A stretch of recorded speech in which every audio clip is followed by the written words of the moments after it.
Hi, I'm Master Adrian with W1 Taekwondo, and today we're learning the 360 jump back kick, one of the fancier kicks out there. If you love the flop kick and you want to learn another trick kick, you're in the right place. Stay until the end to hear my pro tip and see how you can avoid the beginner's mistakes. Let's do this.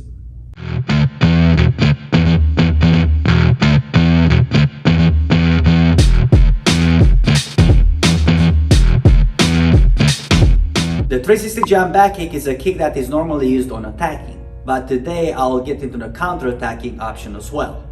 This kick has two main moves. One is the bait kick and two is the back kick. These two moves have one jump in between. What you want is your opponent to kick you, to counter-attack you on the bait kick so you can actually jump into your back kick. And if you don't know the back kick, please check out our Kick Like a Pro. It's a kick that is done mostly on counter-attacks, but of course it can be done on attack. Now, let's see how you can do this kick from a practice standpoint. I'm gonna take my guarding stance. The first kick is the bait kick, so it can be a roundhouse or it can literally be just a front kick. Just make sure you do it realistically enough so your opponent actually gets baited into the counter attack, right? So from here, you are gonna throw the first one and you're gonna jump into your back kick. If I would do it in real time, it would look more like this. If you've never done a 360 jump back kick before, this is how you can practice. The first step is gonna be step forward, back kick. So from a guarding stance, you have a target, you're stepping forward, and you're doing your back kick, okay? Make sure you have good space so you can actually extend your back kick a little more. From here, after you practice this part and you feel comfortable enough with your step back kick, so here you will just have to make sure you are directing the power forward and your back kick forward. Do not make it circular where you actually miss your target, alright? Alright, after you get this one done, I would say get used with the switch. The way you can get used with the switch is by doing this 360 jump back kick as a counter-attack option. And here we are, you guys, this is the counter-attack option. So normally, imagine the back is my opponent and he would come towards me with attacking. I use his body as support and then I just jump into my back kick, okay? So from here, this would be step number 2 of your practice.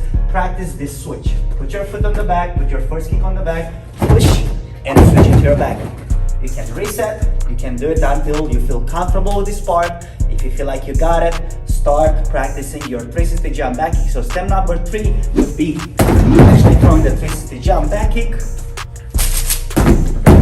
and you keep kicking until you feel comfortable and you feel like you got it down. Of course, the next level will be actually using it in your sparring matches.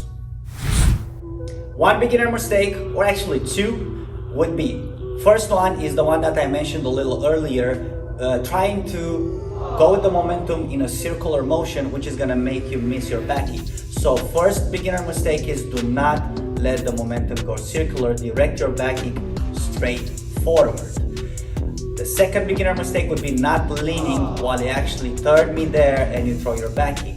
Especially in a sparring match, that leaves your head exposed, and as I said, 360 jump back kick, it's done as a bait. Your opponent attacks you and next you want to land your back kick. So imagine your opponent attacks you while you spin midair. Therefore, best would be for your head to be away from your opponent, so make sure you lean away and throw your back kick while you are leaning, although you are midair. And here we are with my pro tip. My pro tip when it comes to the 360 jump back kick is create momentum starting with the bait kick. So you want to start with speed and you want to spin as fast as possible. You want that momentum to carry on. My pro tip when it comes to the counter-attacking option, so in case you do the 360 jump back kick on counter-attack, use your opponent's body as support. So the bait kick is gonna have to land, you're gonna have to land it on his body and next, if possible, jump off that one into your back kick. Thank you for making it to the end. If you are someone who just started martial arts or just wants to learn how to kick, don't forget to check our full Kick Like a Pro series starting with the fundamentals. W1 out.